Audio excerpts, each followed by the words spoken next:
Let us talk about this problem. We are given two numbers n and k, and our task is to find out whether kth bit in the binary representation of n is set or not. For example, if n is 5 and k is 1, we want to check whether the first bit is set or not. And in this case, the first bit is set, so our output is yes. N is 8 and k is 2. Binary representation of n is this, and the second bit from the end is 0. It's not set, so our output is no. Now n is 0 and k is 3. We have all zeros, and the third bit from right end is 0, so that's why our output is no. K is always going to be less than or equal to number of bits in binary representation of n. For example, if there are 32 bits in the binary representation of number, then k is going to be less than or equal to 32. Now please pause this video and try to think of a solution yourself. Let's first talk about a basic idea for the solutions that we are going to discuss. If you want to check whether the last bit is set or not, what you can do is you can do bitwise AND with 1. 1 is a number whose only last bit is set and every other bit is 0, right? So if you do bitwise AND with n and 1, you will always get 0 if the last bit of n is 0, otherwise you will get 1. And using this expression, you can check whether a number is odd or even, right? Now, how do we apply the same idea here for kth bit? So this is for the last bit and this is nothing but 2 raised to the power 0. And if you want to check for kth bit, you mainly need to do bitwise AND with a number whose kth bit is set, right? Such a number. And if your result of n and with this number, a number whose only kth bit is set, if this result is not equal to 0, then kth bit in n is set, otherwise it's not set. As simple as that.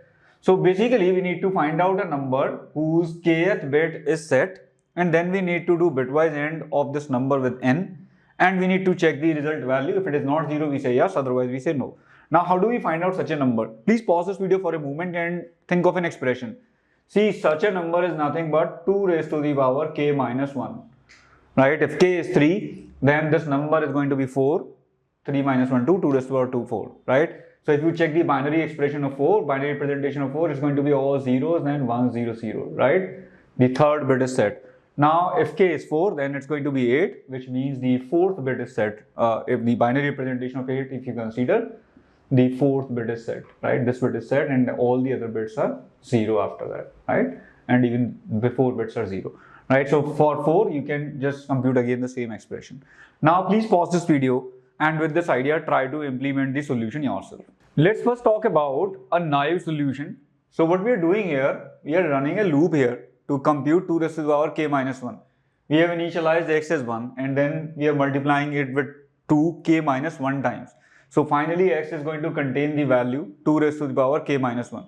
For example, if k is 3, then it's going to be 2 raised to the power 2. X will be 1, then it will run for I equal to 0, it will become 2, then it will run for I equal to 1 because 1 is less than 2.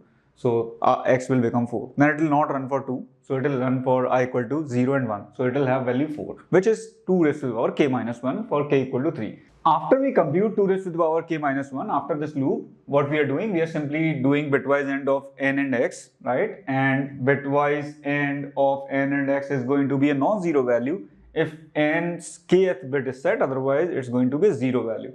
For example, the representation of n is equal to 5 is this, and our x is this at this moment, its kth bit is set, and the bitwise AND is going to be 4, right, which is a non-zero value. So we are going to print the output as yes.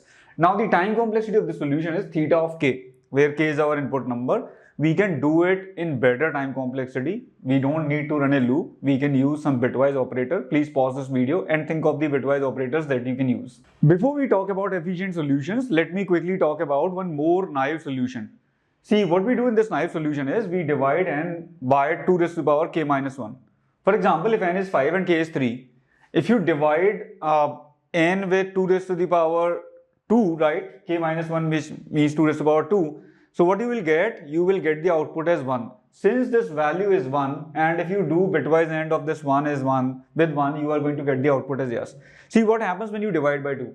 When you divide n by 2, what happens? The last bit goes away and you have this binary representation, which is representation of 2, which means 5 by 2, 2, floor division.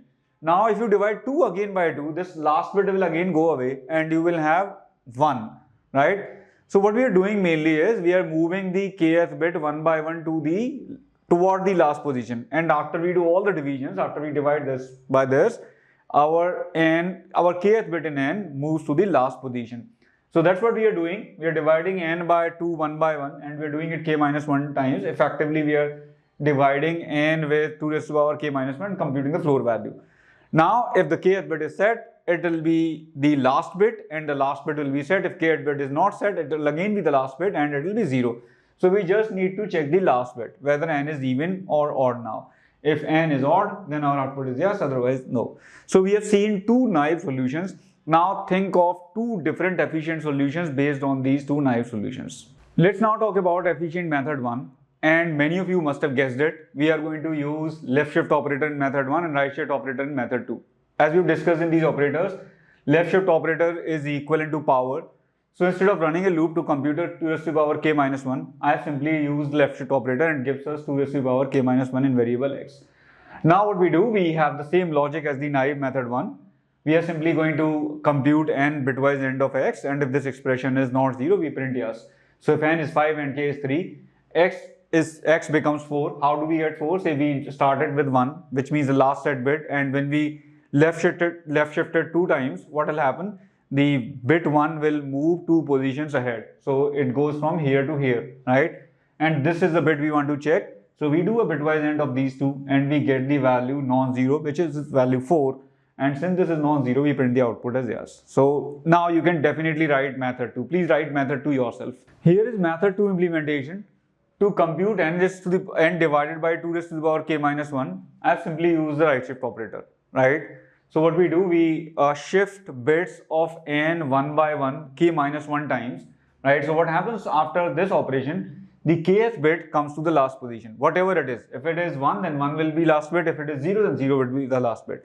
And then we simply use the logic of checking the last bit. We do x and 1. If the last bit is set, then we are going to get non-zero value, and we are going to get the value as clear as 1, right? Because your x is going to become 1 if the last bit is set, otherwise it's going to become 0. And then once binary representation, the other number here is simply all bits 0 and then last one. So if you do bitwise AND of these two, all these bits are going to be 0, and the last result depends upon the last bit. So we are going to get 1, and which means we are going to get the output as yes in this case. Now if I put k as some other value, say if I put k as 2, then I would have got 0, right? Because the second bit is not set. So these are two efficient methods where we are not using any loop. We are simply using an expression to find out the kth bit set or not.